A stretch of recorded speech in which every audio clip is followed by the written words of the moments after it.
What's up? What's up? What's pop?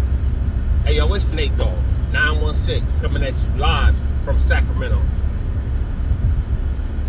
Y'all know what to do, man. Hit that like, that subscribe, that notification bell if you want to catch my content.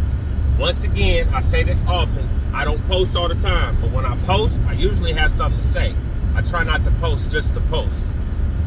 I apologize to those who look forward to my content, but hopefully you look forward to my content because there's some substance to it when I do post. Top of the morning. Let me say that.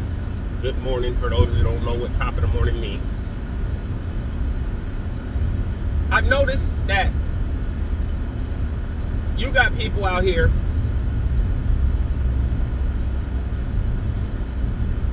who are consistently questioning everything about their life.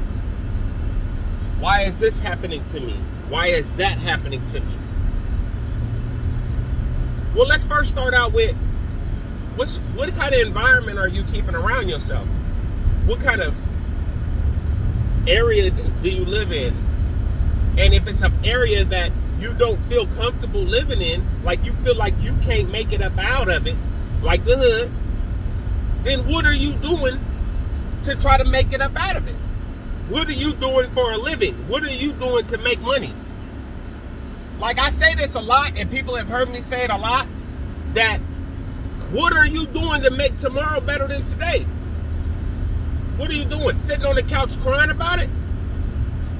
That's the last thing I'm going to do, is sit on the couch and cry about anything. Whatever happens, just happened. I don't even cry when people pass away because it happened already. I can't stop it. Do I mourn certain people's loss? Absolutely. But they gone. And people can say I'm heartless or I'm desensitized or whatever, but it's not that. I feel everything.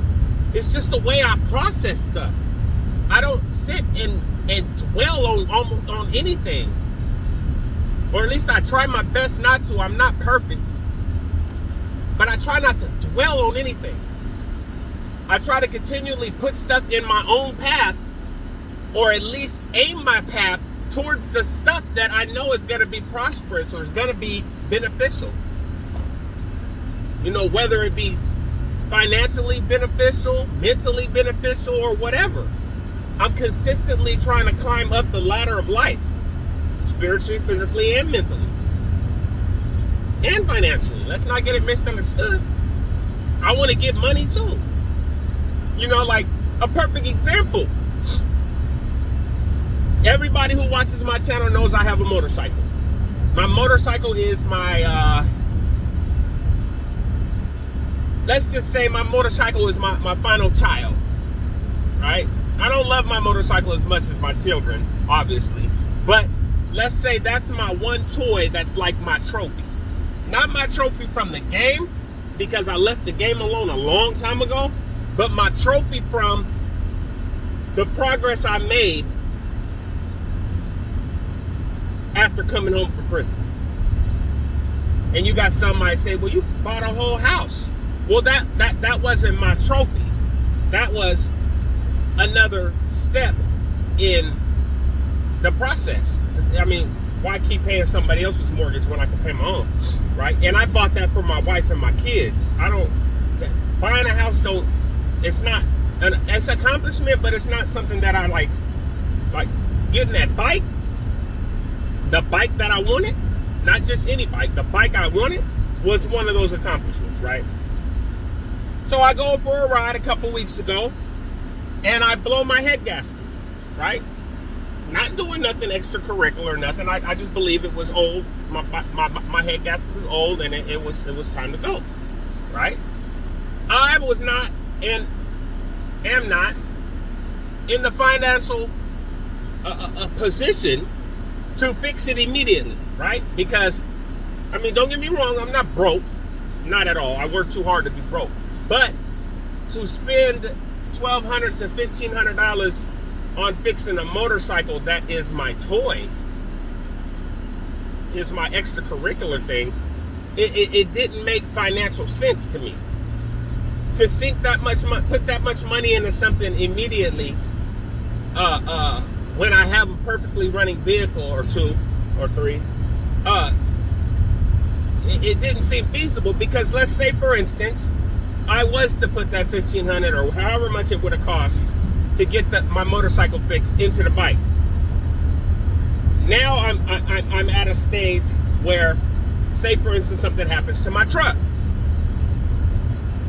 Now I don't have that $1,500 to put towards my truck, and my truck is how I get to work. So you see, I didn't stress off the bike. I just parked it in my garage. I'll put stuff to the side until I'm ready to fix it. I'll put a whole little separate savings, not my regular savings. I'll put something to the other savings, another savings, just to fix my bike. But that goes right back to, I don't dwell on stuff. I don't stress on stuff. I figure out what the problem is, and I make a plan to fix it as soon as possible. But I'm not gonna rush into anything. I'm not gonna rush into wants when there's so many needs. So if you're out here and you watching my channel and you wondering, oh, how he doing it, or what is he doing? Hey, I'm not rich, I'm not balling. I'm comfortable. Yeah, I'm comfortable.